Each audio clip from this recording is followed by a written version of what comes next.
Nia sat quietly before Prophet Bahati, her hands nervously clasped in her lap.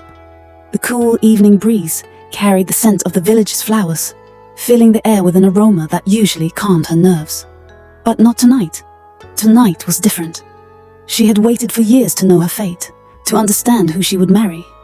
She had turned 28 just a month before, and though she was known for her beauty and kind nature, her heart remained unclaimed. Her voice barely above a whisper, she asked, "Prophet Bahati, will I ever find the man meant for me?" The prophet smiled at her, his old eyes filled with wisdom and peace. "Your heart has been patient, and soon it will be rewarded. Your husband's name will be Christopher." His voice was soft, but it carried the weight of certainty. "Christopher will come to you, and he will be the one who stands by your side." Nia's heart leapt at the sound of his words. "Christopher," she whispered to herself. A sense of peace washed over her, believing that her path was now clear. But as the days turned into weeks, and she met not one, but 5 men, all named Christopher, she realized her journey was only just beginning. Nia could hardly believe it. 5 men, each as different as the sun from the moon, had entered her life one after another. They were all named Christopher, and each one seemed to possess the qualities of a man she could love. The first Christopher was a farmer, a man of the earth with a quiet, steady presence. His hands were rough from years of tending to his crops, but his smile was warm. Nia had met him during the village's harvest celebration, and she was drawn to his simple, honest way of living. He spoke of planting seeds, watching them grow and nurturing life with patience and care. The second was Christopher the merchant, whose quick wit and adventurous spirit were like the winds that never stayed in one place for too long. He had come to the village selling spices, cloth, and other treasures from faraway lands. Nia found herself enchanted by his stories of travel and excitement, and he promised her a life full of adventure. Then there was Christopher the scholar, a quiet man with a passion for books and learning. He spent his days in the village library, reading ancient texts and contemplating the mysteries of the universe. He spoke to Nia of knowledge, of the power of wisdom, and offered her a life of deep intellectual fulfillment. The fourth Christopher was the healer.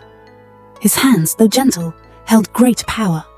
He could heal the sick with his knowledge of herbs and medicine.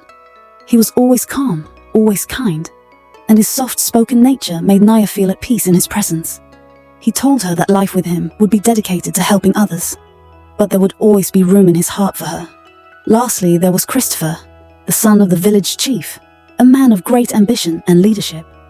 He was tall and commanding, and many believed he would one day take his father's place as chief.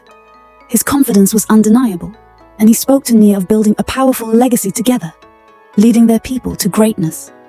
Nia's heart was in turmoil. How could she choose between them? Each Christopher seemed perfect in his own way, but she knew she could only marry one. Confusion clouded Nia's thoughts, and she sought the one person who could guide her, Prophet Bahati. Surely he would know which Christopher was meant for her. Her heart pounded as she made her way to his small house on the outskirts of the village. But when she arrived, a young boy stood at the door, his eyes filled with sorrow. "The prophet has passed away," he said softly. "He died peacefully in his sleep last night." Nietzsche's breath caught in her throat. The prophet was gone? Her source of wisdom, the man who had seen her future, was no longer there to guide her. Tears welled up in her eyes as the weight of her decision pressed down on her even more heavily. Without Prophet Bahati's guidance, how could she ever find the true Christopher? That night, Nietzsche sat by the river, gazing at the stars. She felt lost, unsure of what to do next. She knew she couldn't remain in confusion forever. She would have to find the right Christopher on her own, using her heart and her mind. Nia decided to start by spending more time with each Christopher. First, she went to visit Christopher the farmer. His farm was a beautiful place, filled with life and the scent of fresh earth. She spent hours helping him tend to the crops, watching how his hands carefully coaxed life from the soil.